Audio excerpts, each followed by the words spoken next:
Oh, das hätte ich jetzt nicht gedacht, dass ich am ersten Tag schon so abkacke. Manu.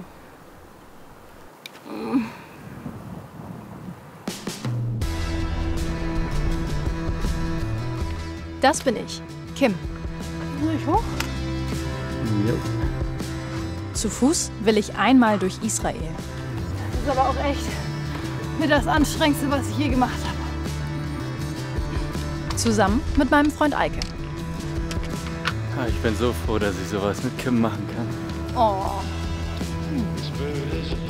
6 Wochen lang geht unsere Reise durch die atemberaubende Landschaft und gleichzeitig durch ein zerrissenes Land.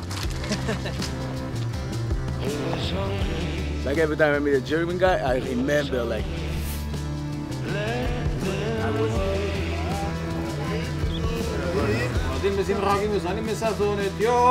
Was ist Israel für ein Land? Und was werden wir hier erleben?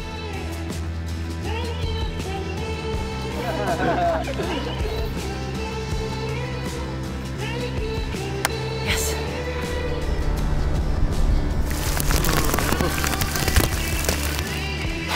Das war ein Abenteuer heute, hm?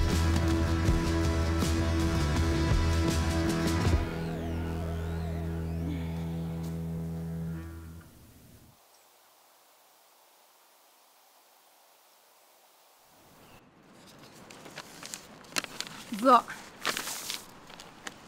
Hier sind wir gestern angekommen in Tel Aviv, um dann mit dem Bus einmal ganz hier hochzufahren in den Norden. Wir sind jetzt ungefähr da, wo mein Finger ist. Und dann ist jetzt das Ziel, dass wir einmal komplett von Nord nach Süd durchlaufen. Das hier ist jetzt nur die Hälfte von Israel. Hier geht es dann weiter. So. Und das hier, das wird der besonders spannende Teil, da wo es so leer ist. Da ist nämlich auch nichts, da ist nichts als Wüste.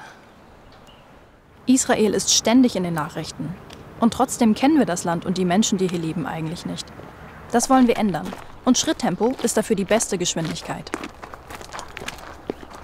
Wir sind unterwegs auf dem Israel National Trail. Hier nennt man den Weg Schwiel. Das bedeutet einfach nur Weg. Diesen bunten Markierungen werden wir in den nächsten Wochen folgen.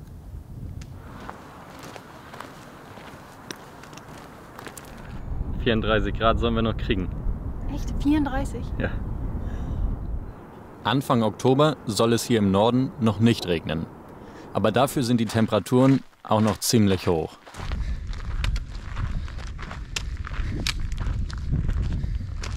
So, 5 nach 10. Und jetzt ist es heiß. Mal sehen, was für eine Art von Belastungsprobe das hier wird. Jede Laune des anderen müssen wir in den nächsten 6 Wochen aushalten. Du bist ganz rot. Irgendwie ist alles gerade 30 Kilo schwerer geworden. Oh.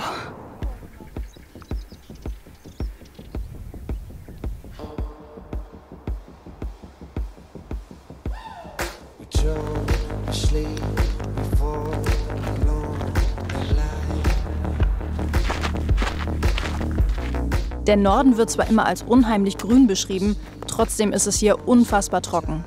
Alles, was wir trinken, schwitzen wir sofort wieder aus. Wir sind erst einen Tag unterwegs und schon an unseren Grenzen.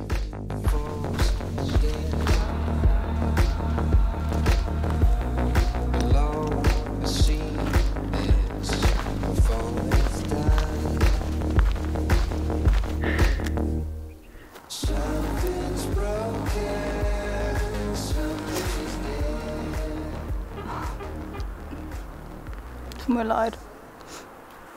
Alles gut. Bis eben ging es mir noch echt gut. Ich glaube, es ist leer.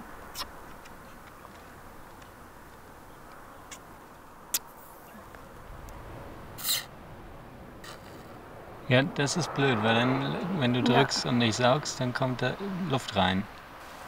Ich dachte, dann regeneriert sich das wieder. Wie soll sich das regenerieren? Keine Ahnung. Boah, ist das noch weit? Ja, schon noch ein bisschen mehr als eine Stunde. Scheiße. Bis zur nächsten Wasserquelle müssen wir durchhalten. Wir trinken hier mehr als gedacht. Daran müssen wir uns erstmal gewöhnen. Aua. Wir haben die Etappe heute geschafft, aber hier ist weder ein Campingplatz noch gibt es hier Wasser. Also müssen wir eigentlich weiter. Können wir eine Runde trampen. Ja, das probieren wir jetzt mal aus. In Israel soll man voll gut trampen können, deswegen hoffen wir, dass uns noch jemand mitnimmt. Den ganzen Tag haben wir kaum ein Lebewesen gesehen. Aber plötzlich hören wir sie. Schakale. Vielleicht hat sich herumgesprochen, dass bei uns das Wasser knapp wird.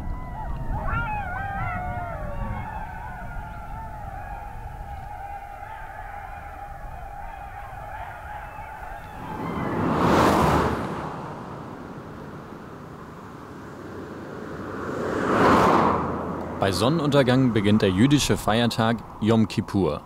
Juden dürfen dann 24 Stunden lang nicht Auto fahren. Mit Trampen wird's dann schwierig.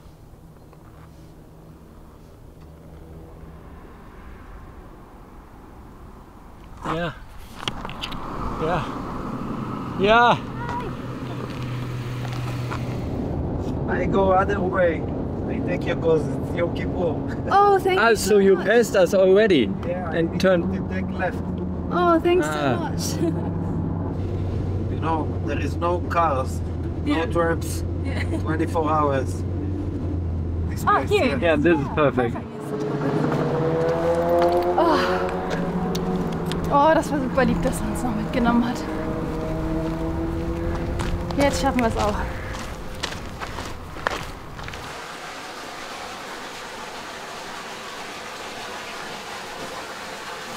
Und wir haben sogar noch mehr Glück. Eiskalt, genau das, was wir jetzt brauchen.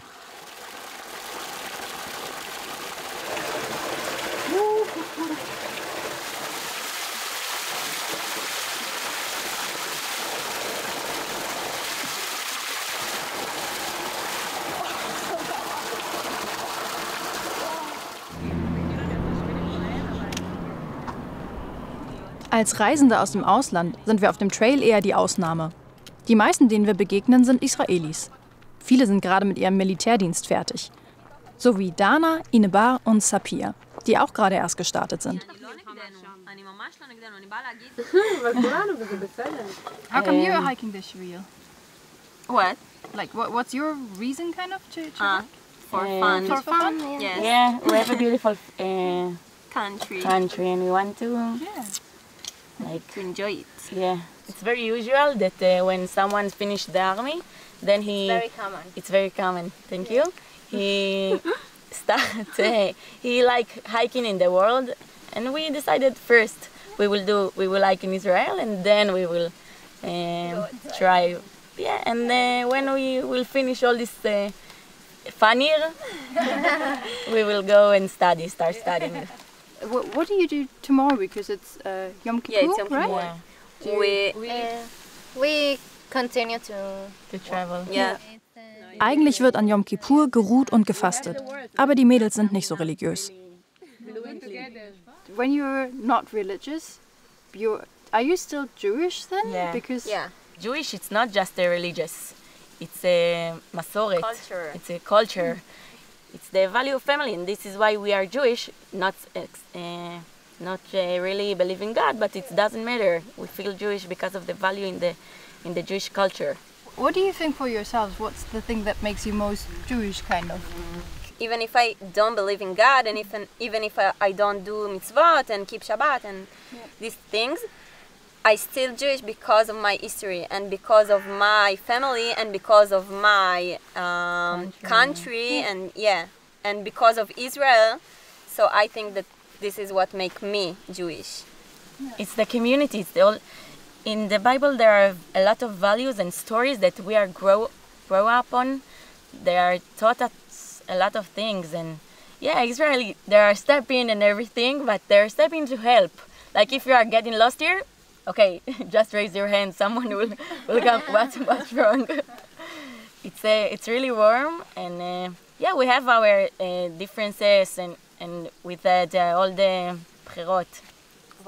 In the votes for the government, it's a little bit, everybody think, no, it's the best, but it's because everybody really care about what going to happen in this country. Because it's young, 74 years, it's not a lot of time. And we all have grandfathers that fought here in wars. We all were in the army to protect our country. And we know if we want to do it in our turn, who would? So it's important.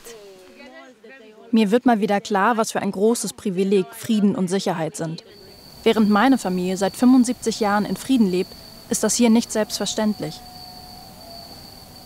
Die Nächte verbringen wir meistens in unserem Zelt, auf Campingplätzen oder in der Natur. Lebensmittel gibt es nur in den Dörfern.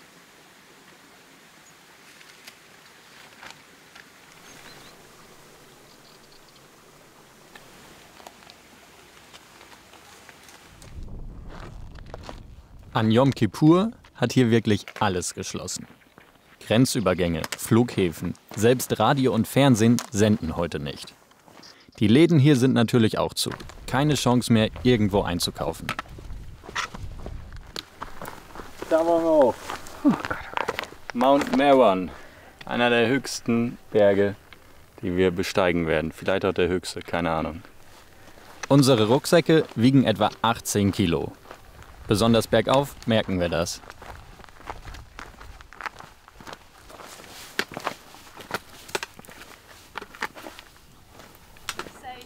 Beim Aufstieg begegnen wir Avriel. Er ist mit seinem Job unglücklich und will auf dem Trail herausfinden, was er in Zukunft macht. Hello guys! How many kilos? I think it's 25 kilos. 25. Typischer Trail-Smalltalk. Dann fragt mich Avriel ganz direkt nach Deutschland. The public like Jewish or they still have something? Yeah, I guess most of the people, if they would meet someone Jewish, they would be super friendly and lovely, but maybe like somewhere inside with like small thinkings, Yeah, they still have. I know that. I have also like this with Arabic people, you know. I meet Arabic people and I say, you know, I be like cute or friendship. We talk and have a lot, you know, in the brain, in the mind. Say don't trust, don't this, like just people, you know. I'm human and you're human, not with the setting. But it's only something you experience when you meet and when you talk and when you make friends. Yeah. Das ist das Schöne an dem Trail. Wir treffen immer wieder neue Leute. Man unterhält sich ein paar Stunden und läuft dann weiter. Jeder hat sein eigenes Tempo. Und das ist auch voll okay so.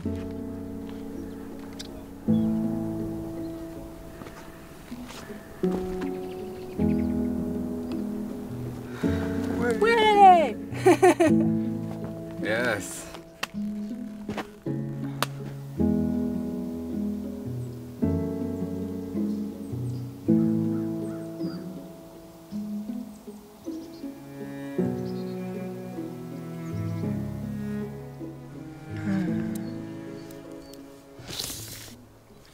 Okay, hier haben wir angefangen. Dann sind wir hier runter. Da lang. Hier haben wir so einen Bogen gemacht. Und dann waren wir heute hier oben auf diesem Berg, auf dem Meron. Und in den nächsten Tagen geht es dann einfach hier runter bis zum See Genezareth.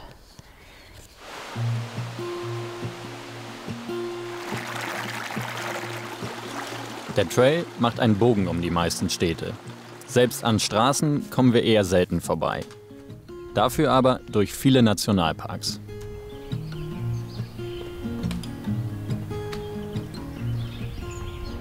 Nach 75 Kilometern haben wir unser erstes Zwischenziel erreicht, den See Genezareth. Wir haben alles dabei, was wir brauchen. Das Zelt ist unser einziger Luxus. Die meisten Israelis schlafen komplett unter freiem Himmel. Abends haben wir immer Riesenhunger. Uns schmeckt fast alles. Hauptsache, es macht satt.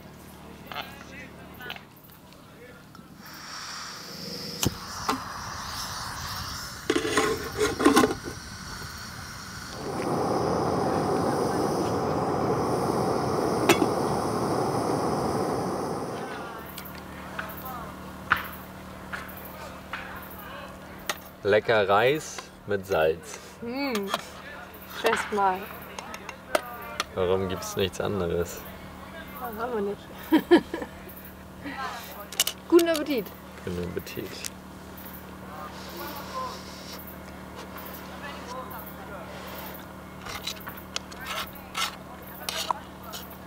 Schmeckt gut.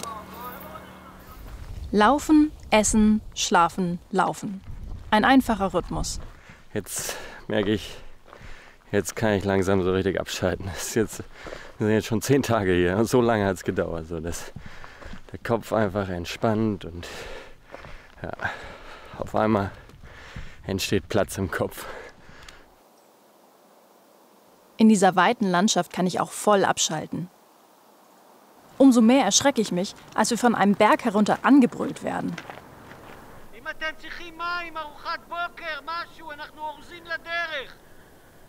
Sorry, we only speak English.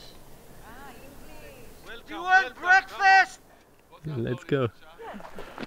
Man denkt, es ist was Bedrohliches, dann wollen sie nur frühstücken. Hi, good morning. Hello, good morning. Hello, Boker Tov. So if you want to have breakfast, or you need water or something, We just had breakfast, but we might join you for a little break because the view's so good. yeah, it's great. It's really nice. So you want to join? Yeah, We have tea, we have coffee, we have yeah. Thank you. You're welcome. Yeah. Amazing. Nice. Thank you. Wow, that looks wonderful. If you want some alcohol, we have from last evening. Es ist mal wieder einer der vielen jüdischen Feiertage.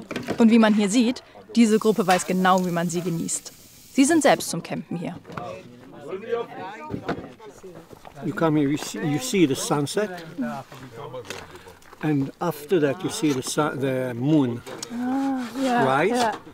Okay, We and saw it it's last really night. nice from here. Beautiful. Yeah, and in the morning you see the moon set and the sunrise, and it's really really nice. תחתכי לי חצי פיצה כזאת, מטעם. Let's see how long the Germans last. Ich finde es echt mega beeindruckend, wie leicht man hier in Kontakt kommt. Also, dass man die ganze Zeit super offen auf die Leute zugehen kann und sofort wird man eingeladen. Und wirklich, da schreit einer vom Berg runter, wollt ihr Frühstück? Weil die sich einfach freuen über Leute, die vorbeikommen. Werde ich mir was von mitnehmen und das in Deutschland auch etablieren. Da hinten sehen wir schon unser nächstes Ziel, Mount Tabor. Nur meine Motivation bleibt auf dem Weg dahin irgendwie auf der Strecke. Was ist? Ja, du sollst mich nicht immer so von oben fotografieren, als wäre ich irgendwie die langsamste Schnecke auf diesem Planeten. Du sprintest immer vor, weil du dann selber eine Pause brauchst. Und dann fängst du an, mich so von oben zu filmen, als wäre ich mega langsam. Das stimmt überhaupt nicht. Gerade habe ich einfach überhaupt keine Lust mehr zu wandern. Ich will nur noch oben ankommen, das Zelt aufbauen und die Beine lang machen.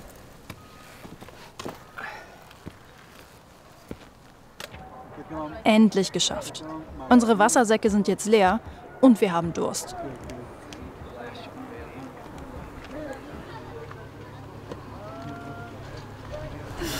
Eigentlich wollten wir hier gerne bei der Kirche oder bei dem Kloster Wasser auffüllen, aber die haben uns nicht mehr reingelassen, weil wir 10 Minuten zu spät waren. So christlich sind die hier. What you decided? We don't know yet. We really don't know what we decided. I think we'll go down and then we see what happens. Okay. Wir brauchen echt nicht viel. Ein paar Liter Wasser und alles wäre gut. Aber jetzt haben wir ein kleines Problem. Es wird dunkel. Oh, alles wieder runter. Zu 6 kraxeln wir bergab. In der Dunkelheit fühlt es sich gut an, nicht alleine zu sein. Kimmy, we got it. Oh, yes. Hi. We did it. Water? Yes. Yeah. Do you have the water with you? Israeli water. Ich kenne nicht mal die Namen von den Jungs, aber trotzdem retten sie uns den Abend. Sie haben einen Kumpel gebeten, uns Wasser mitzubringen. Das ist wahnsinnig nett.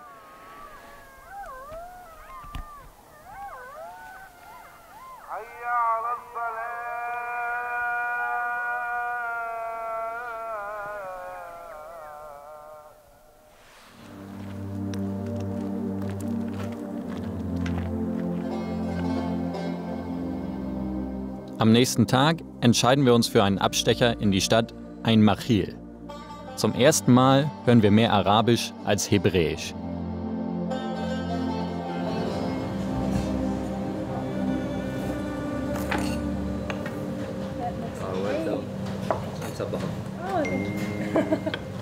This looks amazing. Thank you. Food heaven. Assalamu alaikum. How are you? Where from? Germany. Berlin? Hamburg. Hamburg. Oh, wonderful, wonderful. Germany is good. Is good person. Welcome. Masalam. Wir würden gern noch bleiben und mehr über den Ort erfahren. Aber wir haben noch eine Verabredung.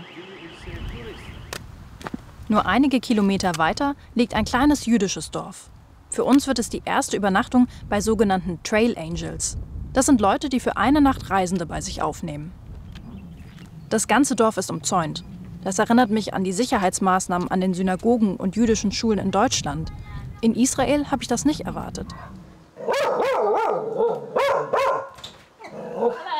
Hello. Nice to meet you. I'm Kim. I'm Elisa. Toda rabah for hosting us tonight. You're welcome. Thank you so much. I think we better take the shoes off here. Whatever, it's okay. Okay, thank you. Alisa bringt uns gleich die wichtigste Regel bei. Fühlt euch wie zu Hause. I think so. Religiöse Familien feiern gerade das Laubhüttenfest. Während dieser Woche essen sie jede Mahlzeit draußen. Yeah, yesterday we were here 15 people. 15. Nice. But if you want, you can eat inside if you Oh prefer. no, we're fine. We're fine. Well, we eat outside every day as well. Oh, but yeah. for about 6 weeks. Okay, so this is for you. Alisa hat 11 Kinder. Die meisten wohnen nicht mehr zu Hause, deshalb ist Platz für uns. Die Familie lebt jüdisch-orthodox, das heißt streng gläubig. Deswegen sind viele Sachen hier im Haus ein bisschen anders, als ich es kenne. I probably think like We have 2 sets of everything. A set that we use for milk products and a set that we use for meat products. okay. And so we also have separate sinks. And in the same meal, we won't have them both. Okay. So if we eat meat, we wait like about 4 hours until we can eat milk products. Okay, then you would have another meal and that would be allowed with milk. Okay. Yeah, But it is a bit complicated, isn't it? it is. It is. Okay.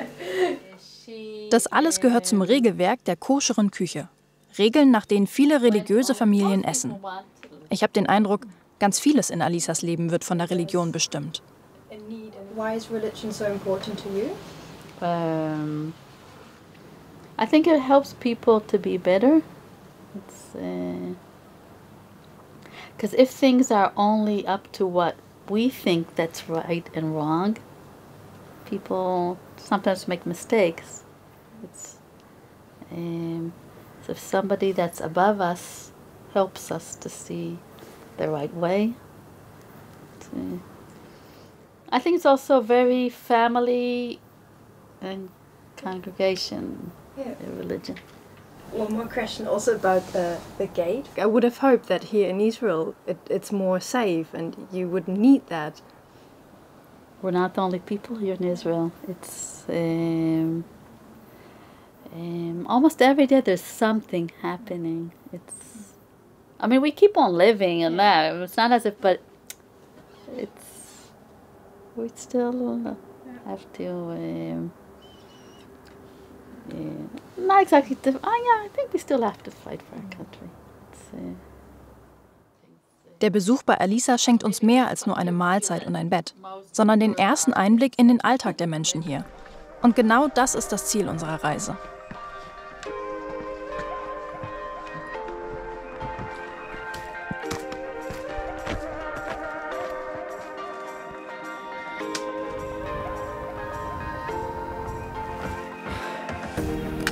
Irgendwo da hinten ist das Meer.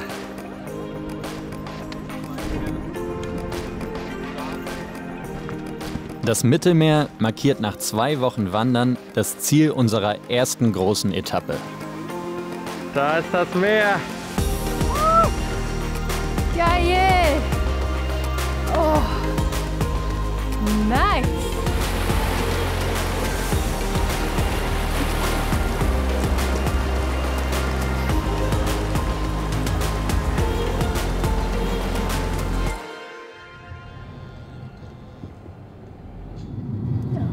Sind wir offiziell in Mebuhuron, der Siedlung in der Westbank.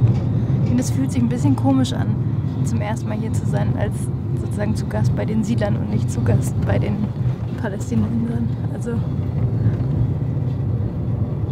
irgendwie, ich meine, nach internationalem Recht sind diese Siedlungen halt illegal, ne?